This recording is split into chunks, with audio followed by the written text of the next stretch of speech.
नमस्कार प्रेक्षक मित्रांनो, आज आपण बघणार आहोत नवी जन्मेन मी ह्या मालिकेच्या आजच्या भागामध्ये काय झालं आहे. स्वानंदी ही भांडे घासत असती आणि तिच्या भांडे घासायच्या लिक्विडमध्ये ह्या संचिताने काहीतरी कालवलेलं असतं आणि तिच्या हाताची खूप आग होत असते.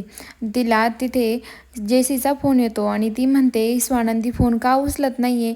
तर स्वानंदी म्हणते, नंतर करील आता मी जेसीला फोन. भांडे घासून झाल्यानंतर ती भांडे घासून होतात आणि तिला वॉर्डन मॅडमचा कॉल येतो आणि वॉर्डन मॅडम विचारतात, काय करत होती स्वानंदी. तर स्वानंदी सांगते, मी भांडे घासत होते आत्ताच. तर मग वॉर्डन मॅडम म्हणतात, त्या म्हणीचं तू कोणाला काही सांगू नको गं स्वानंदी, मला तीच भीती वाटते तू कुणाला काही म्हणशील. तर स्वानंदी म्हणते, नाही मी कुणालाच काही नाही सांगणार. तर वॉर्डन मॅडम म्हणतात, हो ना, ते सरपोतदार इतका खराब माणूस आहे का ते ह्या मणीला काही पण करू शकते, मला त्याचीच भीती वाटते गं. त्यांना पोटाच्या पोराचं काही घेणं नाही. ती जेसी सगळं ऐकत असते पण जेसीला काहीच कळत नाही. ती वॉर्डन मॅडम म्हणतात, स्वानंदी मी तुला नंतर कॉल करते. आणि वॉर्डन मॅडम जेसीला म्हणतात, काय गं जेसी, काही काम होतं का तुझं, का आली ते. तर जेसी म्हणते, मॅडम काय झालं आहे तुम्हाला.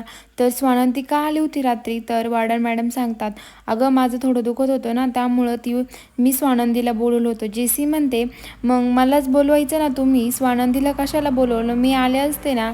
तर मॅडम म्हणतात, नाही गं मग स्वानंदी मुलगी ना, मग ती आल्यावर मला थोडं बरं वाटलं असतं म्हणून मी तिला बोलवलं. वॉर्डन मॅडम म्हणतात, काय काम होतं तुझं.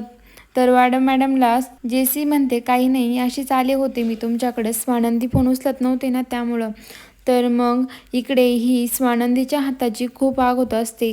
ती रूममध्ये येते व मणीला म्हणते, माझ्या हाताची खूप आग होत आहे, मणी बर्फ लावतो.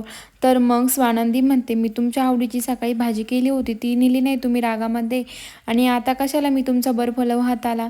तर मणी म्हणतो, स्वानंदी रागू नका, असं काय करताय तुम्ही.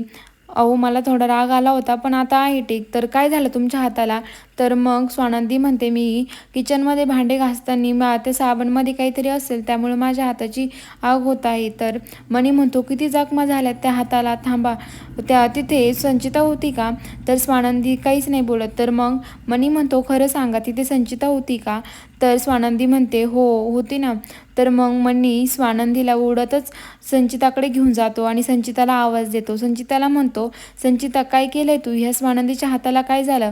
तर संचिता म्हणते, कुठं काय झालं का, तू माझ्यावर काय नाव घेतो, म्हणजे मी तुझ्यावर नाव घेतलं तर कसं, तू घरी नव्हता तुला काय माहिती कसं काय झालं तिच्या हाताला काय, मी काहीच केलेलं नाही आहे आणि मणी तू माझं नाव घेऊ नकोस. तर मग मणी म्हणतो, तुझ्यामुळं झाला आहे तिच्या हाताला एवढ्या जखमा, तूच त्या भांड्याच्या लिक्विडमध्ये काहीतरी कालवलं असेल. तर संचिता म्हणते, मी काहीच नाही केलं मणी, तू बळजबरी काही पण नको बोलू, मी जर तुला म्हटले रोडने ॲक्सिडेंट झाला तर तूच केला तर मग रे, असं कुणावर बळाचा आरोप न घेत जो. आणि मणी हा संचितावर हात उचलायला लागतो पण तो म्हणतो, जाऊ द्या, तो भिंतीवरच हात आदळतो. तेवढ्या तिथे सुजित येतो आणि तो म्हणतो, काय झालं मणी, माझ्या बायकोशी का भांडताय आणि तू कोण आहे रे मणी ह्या घराचा, एवढा तू रुबाब गाजतोय. तर स्वानंदी सांगायला लागते की मणी पण ह्या घरचा मुलगा आहे. पण तेवढ्यात तिथे सरपोतदार साहेब येतात आणि ते ऐकत असतात. स्वानंदीला सांगायच्या आधी सरपोतदार साहेब हे हार्ट अटॅक द्यायचं नाटक करतात आणि खाली पडतात आणि मग सरपोतदार साहेबांना सगळेजण घाबरतात. शालिनीमध्ये तुम्हाला काही होणार नाही ना, तुम्हाला काही झालं तर आमचं कसं होईल. मग सरपोतदार साहेबांना मणी म्हणतो, तुम्ही घाबरू नका, मी आहे ना. मग सरपोतदार साहेबांना वर घेऊन जातो आणि सुजित म्हणतो, मणी तू कर ना डॉक्टरांना फोन, कधी येणार डॉक्टर.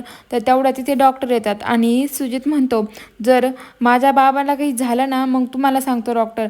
तर मणी म्हणतो, शांत बस सुजित, काही पण नको बोलूस, ते डॉक्टर आहे ना ते करतील ना चेक, लवकर चेक करा डॉक्टर, बघा काय झालं आहे त्यांना.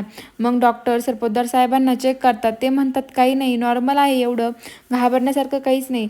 तर मग शालिनी म्हणते, हो माझा जीव तर खूप घाबरला होता. आणि सगळेजण खाली येतात आणि स्वानंदी पण खाली येते. स्वानंदी म्हणते, हे सरपोतदार साहेब हे असे हार्ट अटॅकचं नाटक तर करत नसेल ना, मी सगळ्यांना सांगू नये म्हणून. या सरपोतदार साहेबांचं काय चालू आहे मला तर काहीच कळत नाही आहे. तर चॅनलवर नवीन असाल तर आपल्या चॅनलला सबस्क्राईब नक्की करून घ्या.